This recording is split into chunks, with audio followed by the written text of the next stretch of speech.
ഞാൻ വീട്ടിൽ പ്രത്യേകിച്ച് ഒരു പരിപാടിയില്ലാതെ കിടക്കുമായിരുന്നു. അപ്പോഴാണ് ഇതുവരെ തൊട്ട് നോക്കാത്ത ഒരു വിഡ്ജറ്റിൽ കയറി നോക്കിയത്.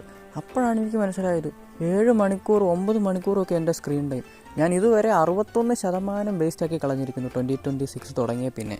ഇത് കണ്ടപ്പോൾ പെട്ടെന്ന് ഇടിവെട്ടി പോലെ ഞാൻ അലക്കായിട്ടിരുന്ന ഒരു ബനിയനും എടുത്തുകൊണ്ട് എൻ്റെ അനിയനെയും കുത്തിപ്പൊക്കി നേരെ ജിമ്മിലേക്ക് വിട്ടു. ഒരു 4-5 മാസമെങ്കിലും ആയിട്ടുണ്ടായിരിക്കും ഞാൻ ഈ സ്റ്റെപ്പ് കയറിയിട്ട്. വരുന്നതേ ഗ്രൗണ്ടൊക്കെ ചെയ്ത് തുടങ്ങണം എന്നായിരുന്നു ഞാൻ ഓർത്തിരുന്നത്. അങ്ങനെ കയറി വന്ന് വാമപ്പം കഴിഞ്ഞ് വെറുതെ വന്ന് ഞാനൊന്ന് ബെഞ്ച് പ്രസ് അടിച്ച് നോക്കിയപ്പോഴത്തേനാണ് എനിക്ക് മനസ്സിലായത് എൻ്റെ സ്ട്രെങ്തിനൊന്നും വലിയ കുറവില്ലെന്ന്. അതുകൊണ്ട് ഞാൻ ഗ്രൗണ്ട് അങ്ങ് മാറ്റി വെച്ചിട്ട് ചെസ്റ്റ് അടിക്കാൻ തുടങ്ങി. ബെഞ്ച് പ്രസ് ഒരു 3 സെറ്റ് അടിച്ചിട്ട് ഡംബൽ പ്രസ് ഒരു 3 സെറ്റ് അടിച്ച്. അത് കഴിഞ്ഞ് വേണ്ട നോക്കുമ്പോഴത്തേന് ചെസ്റ്റിന് പമ്പാവുന്നതിന് പകരം ബൈസ് പമ്പാവുന്നു. ചേടാ, പിന്നെ ഇതാണ് നമ്മുടെ ആശാനോട് ഞാൻ ബെഞ്ച് പ്രസും ഡംബൽ പ്രസും കഴിഞ്ഞെന്ന് പറഞ്ഞു കഴിഞ്ഞപ്പോഴത്തേന് പിന്നെ ഏതാണെന്ന് ചോദിച്ചപ്പോൾ ആശാൻ പറഞ്ഞത് ഇതിങ്ങനെ അടിക്കുന്ന സാധനമാണ്. ഞാൻ പിന്നെ പോയി ഇതിങ്ങനെ അടിക്കുന്ന സാധനം അടിച്ചുകൊണ്ടിരുന്നപ്പോഴത്തേനാണ് എനിക്ക് മനസ്സിലായത് ഗ്രൗണ്ട് ചെയ്താൽ മതിയായിരുന്നു എന്ന്. ആകെ 2 കട്ട ഇട്ടുകൊണ്ടാണ് ചെയ്യുന്നത്. അങ്ങനെ അതൊരു 3 സെറ്റ് കഴിഞ്ഞിട്ട് ഞാൻ നേരെ ഡിപ്പ് അടിക്കാൻ വേണ്ടി പോയി.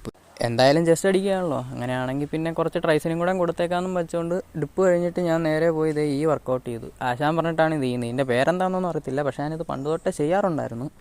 അങ്ങനെ ഇതൊരു 3 സെറ്റ് അടിച്ചിട്ട് ഞാൻ നേരെ പോയി വർക്കൗട്ടെല്ലാം കഴിഞ്ഞിട്ട് പോസ് ചെയ്യാൻ വേണ്ടി നിന്നത്. അപ്പോൾ നമ്മുടെ ആശാൻ എന്നോട് ഓടി വന്ന് പറഞ്ഞത് ഈ മിററിനേക്കാൾ നല്ല അപ്പുറത്തെ മിറർ, അവിടെയാണ് നല്ല ലൈറ്റിംഗ് ഉണ്ട്, അവിടെ പോയി ഒന്ന് ഫ്ലെക്സ് ചെയ്യാൻ പറഞ്ഞു.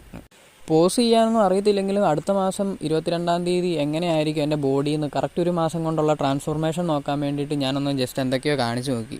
And I promise to myself എന്തെങ്കിലും ഒരു മാറ്റം ഞാൻ ഒരു മാസം കഴിയുമ്പോഴത്തേനും ഉണ്ടാക്കിയിരിക്കും. മസിൽ മെമ്മറി ഉള്ളതുകൊണ്ട് അങ്ങനെ ഒരു ഗുണമുണ്ട്.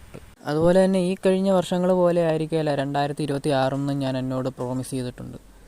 അങ്ങനെ വർക്കൗട്ടൊക്കെ കഴിഞ്ഞ് ഞങ്ങൾ വീട്ടിൽ പോകുന്നതിന് മുമ്പായിട്ടൊരു ചായക്കടയിൽ കയറിയിരുന്നൊരു വിത്തൗട്ട് ചായയൊക്കെ കുടിച്ചുകൊണ്ട് ഇങ്ങനെ എന്തെങ്കിലും ബിസിനസ്സും സ്റ്റാർട്ടപ്പും ഒക്കെ തുടങ്ങണമല്ലോ എന്ന് ഇങ്ങനെ ആലോചിച്ചുകൊണ്ടിരുന്നു. എല്ലാവരും ഇങ്ങനെ ഏതെങ്കിലും ഒരു ചായക്കട വെച്ചായിരിക്കുമല്ലോ എല്ലാം ഇങ്ങനെ തീരുമാനിക്കുന്നത്. അപ്പോൾ നമ്മൾ ചെയ്യാൻ പോകുന്ന എന്ത് ബിസിനസ്സാണെന്ന് അടുത്ത വീഡിയോയിൽ പറയാം.